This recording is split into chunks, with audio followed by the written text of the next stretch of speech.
एक समय की बात है। एक राजा था। उसकी 4 पत्नियां थीं, जो एक से बढ़कर एक सुंदर एवं सत्तर गुणों से युक्त थीं। राजा उन चारों से अनुराग रखता था, परंतु उसे चौथी पत्नी सर्वाधिक प्रिय थी। फिर तीसरी, दूसरी और पहली। पहली पत्नी उनमें सर्वाधिक वयस्क थी। एक दिन राजा वन में आखेट के लिए गया। वहाँ उसे एक अज्ञात कीट ने काट लिया और वह एक दुर्लभ बीमारी से ग्रसित हो गया। वैद्य एवं तांत्रिकों ने अपनी सारी विद्या का प्रयोग किया, परंतु उसकी अवस्था को सुधार नहीं पाए। अंततः उन्होंने यह कहा कि राजा की मृत्यु निकट है और अब यह कुछ ही दिनों के अतिथि हैं। राजा ने अपनी संपत्ति को रानियों में विभाजित करने का निर्णय किया, क्योंकि उसका कोई उत्तराधिकारी नहीं था। परंतु सामान्य रूप से विभाजन करने की जगह कौन सी रानी उसे कितना प्रेम करती है, इस आधार पर संपत्ति को बांटने का निर्णय किया। उसने एक चतुर योजना बनाई और सभी रानियों को एक एक कर बुलाया। उसने चौथी रानी में से आरंभ किया, जो सबसे छोटी थी और जिससे वह सबसे अधिक प्रेम करता था।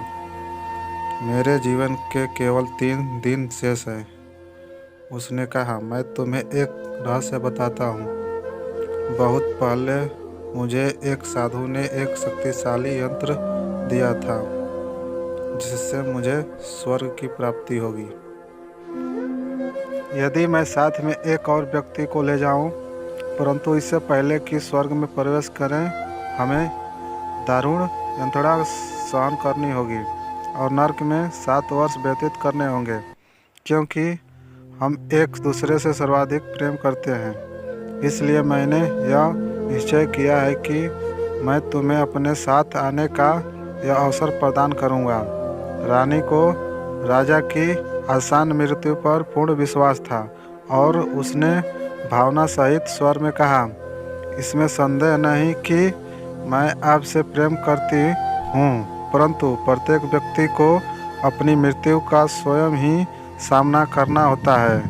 मैं यही रानी के रूप में रहना पसंद, मुझे तो प्रेम एवं सत्कार ही आदत है। राजा ने अपनी तीसरी पत्नी को बुलाया और समस्त घटना वृत्तांत सुनाया, परंतु तीसरी रानी ने भी राजा के साथ जाने से मना कर दिया। राजा इस बार भी निराश हुआ।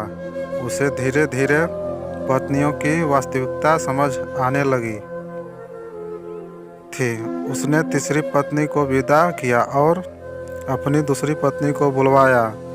दूसरी रानी ने पूर्ण कथा सुनी और कहा, मैं आपको यह सिद्ध करूंगी कि मैंने आपसे सबसे अधिक प्रेम किया है, पर मैं आपके साथ नहीं चल सकती। राजा उसे भी विदा कर देता है और अपनी पहली पत्नी को बुलाता है, जो सबसे वयस्क थी और जिसको उसने सबसे कम ध्यान एवं स्नेह दिया था।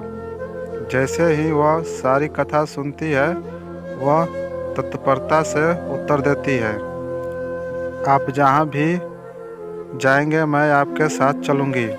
मैं आपका विश्वास कभी खंडित नहीं करूँगी। राजा अब शांति अनुभव करता है कि कोई तो है जो उसे बिना किसी अपेक्षा के प्रेम करता है